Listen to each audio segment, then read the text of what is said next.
All right, time for my final 2025 NHL mock draft. I have another top 10. I've updated it, though I'm not sure it's going to be any more accurate than my last top 10, which I made a couple weeks ago. I said in my last top 10 mock that I feel like it's pretty likely I'm going to end up changing my pick for the Blackhawks. I originally went with James Higgins, and that was an accurate statement. I have changed my pick for the Blackhawks. I no longer think it's going to be James Higgins, but we'll cover them when we get there. I've changed just about every pick in this draft, but one that has stayed consistent for me, and really the only one I feel confident about, is that Matthew Schaefer is going to be selected first overall by the New York Islanders. You already know about Schaefer, the projected top pick in this draft by just about everybody. There's not really any chance the Blackhawks end up with him, so I'm not going to dive too deep into it, but what's interesting with New York is that they've been floating around Noah Dobson, and it really seems like he's going to get traded by the end of the night. Frank Saravalli's reporting that the Islanders are looking to move back into the top 5 or into the top 10 and select James Higgins to pair with Matthew Schaefer. And if they can end this draft with Schaefer and Higgins, I said in my last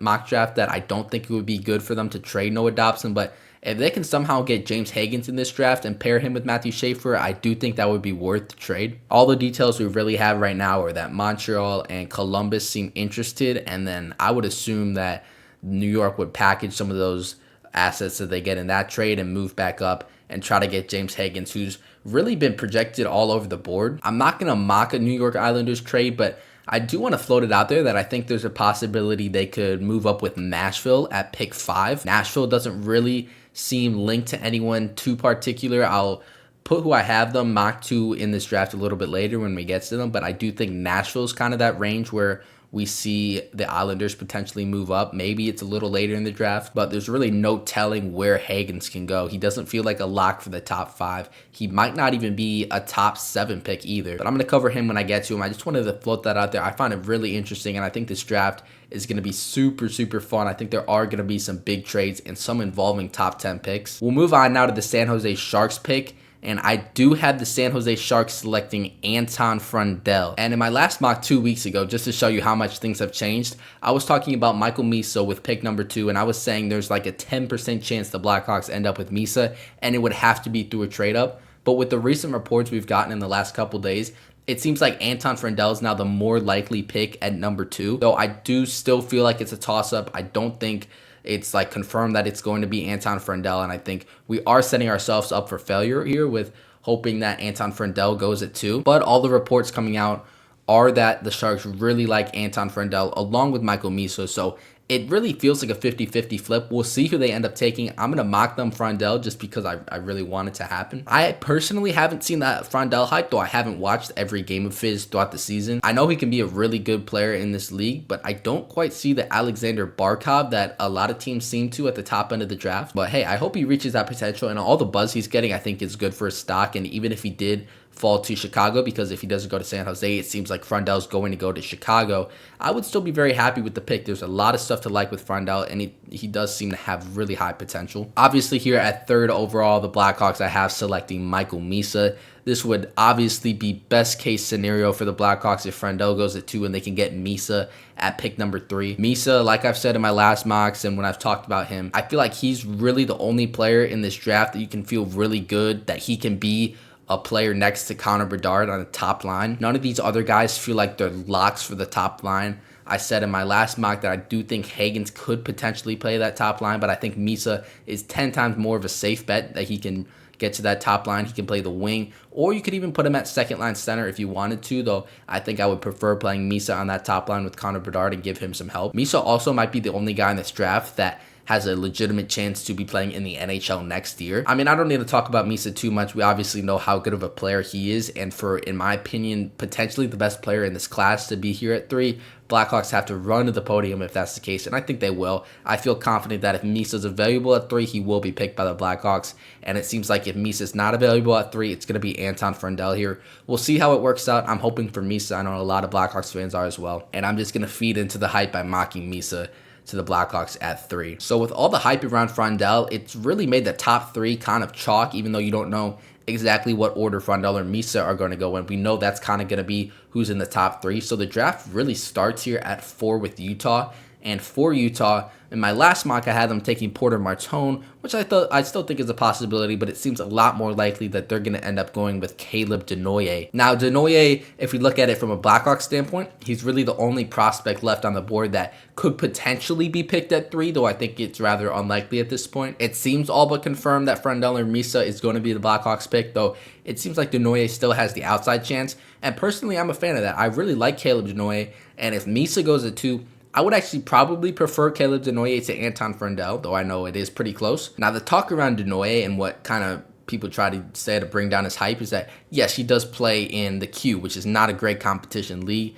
But in my opinion, I think Denoye has all the traits that will translate out of the Q. And when he's playing higher competition, I do think what's best for him is probably a year or 2 in college, because his pace of play is obviously affected by the Q. It's kind of slowed down by the Q, and that's going to need to be brought higher if you want to play in the top 6 in the NHL. But I think he has all the traits that he will be able to translate, and he will be able to play in the NHL, and he'll be a very good two-way center. I think for Utah, this is a great pick. They already kind of have that first line molded out with a ton of different pieces up there. And I think for Denoye being a second-line center for you, that'd be a really, really good player to have on your team. I'm a big fan of Caleb Denoye wherever he goes. I'm going to be rooting for him because I really like him as a player, and I think he is going to translate very well. I'm going to mock him here to 4. It seems the most likely that Denoye lands here with Utah. One more thing I do want to mention with that Utah pick, it could potentially be on the move. We've seen it rumored a little bit. Utah's been active. They recently acquired J.J. Peterka from the Buffalo Sabres, and it seems like this number 4 pick isn't a lock that it's going to end the night with the Utah Mammoth. So I'm really excited. Hopefully some of these picks get moved, but we'll see what happens. Another pick that could potentially be traded is number 5 with Nashville. However, I do have them sticking and picking in my mock. I'm not going to do any trades in my mock draft. I do have the Predators selecting Brady Martin. I saw one scout say that Martin's floor feels like number 6. So I feel like teams are going to value him very highly. He's obviously has all the molds to be a really good playoff player. We know he comps his game to Sam Bennett. We saw what he did in this postseason. I think that only boosted his stock, and I think that's got teams really excited about the player Martin can be. While I personally don't know if I would take him ahead of a James Higgins or a Porter Martone, I do think he ends up going higher than them, and I have him here at number 5 to Nashville, who hasn't really been linked to anyone in particular. I think James Higgins would make the most sense, and if I'm the Predators, I'm taking James Higgins with this pick, but I haven't seen them linked to Higgins at all. It feels like Martin might be more likely the pick here. Number 6 with Philadelphia, I do have them selecting James Higgins. Now, a lot of this is because of recent reports that James Higgins had an in-person meeting in Philadelphia with the Flyers just a few days ago, just before he arrived in LA for the draft. So that makes me kind of feel like number 6 might be where we see James Higgins get taken off the board. Now, we'll see how that impacts the Islanders and what the Islanders want to do and if they want to move up for Higgins, but it does feel like Philly, who has been linked to Higgins, could totally use him, and I think Higgins with Mishkov on a first line, that would be pretty crazy. That would be a really high skill line. We'll see what happens. I think Porter Martone's in play. I think Jake O'Brien's in play. I could even see a Roger McQueen potentially in play for Philadelphia here, though I do have them selecting James Higgins. Number 7 with Boston, I had Jake O'Brien being selected. This is a pick that stayed consistent with me since my last mock a couple weeks ago. I still feel like O'Brien fits a lot of what the Bruins would like. He feels like a Bruin. O'Brien seems like a really solid center. I don't know if he's quite as good as Caleb Denoye or Anton Frendel, but he does feel like a really good player, and I feel pretty confident he ends up going in this top 10 to 11 in the draft. Seattle here at number 8, I have them selecting Roddy Murka. Now, with Porter Martone still on the board, it kind of does feel like a toss-up. I think it could go either way. I could totally see Martone being taken at 7 or here at 8 with Seattle, though I do have them selecting a defenseman. I think Murka's stock is pretty high and higher than a lot of us think. That's kind of, so I'm trying to be a little bit bold in these predictions and trying to predict who might rise and fall, and I think Murka is going to be a riser. I think Seattle, who has a weak defensive prospect pool, could totally use a guy like Murka, and they might even value him over Porter Martone. They've drafted a lot of forwards, and I think Murka is going to be the top defenseman off the board, and I think he goes here to Seattle at 8. If he doesn't go here and it's Porter Martone, I could totally see Murka then going at 9 to Buffalo or 10 to Anaheim. I think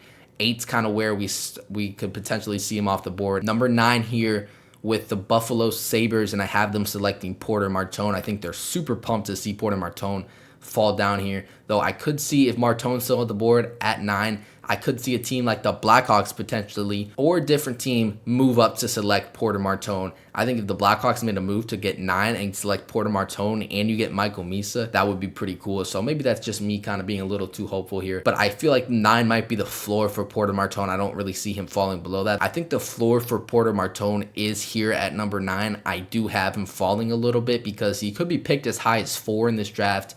But I think one of Martone or Hagens is going to fall in this draft. And in this scenario, I have it being Porter Martone. I don't think he makes it past number 9, though I could see the Sabres trading this pick if teams are interested and are intrigued by Martone falling.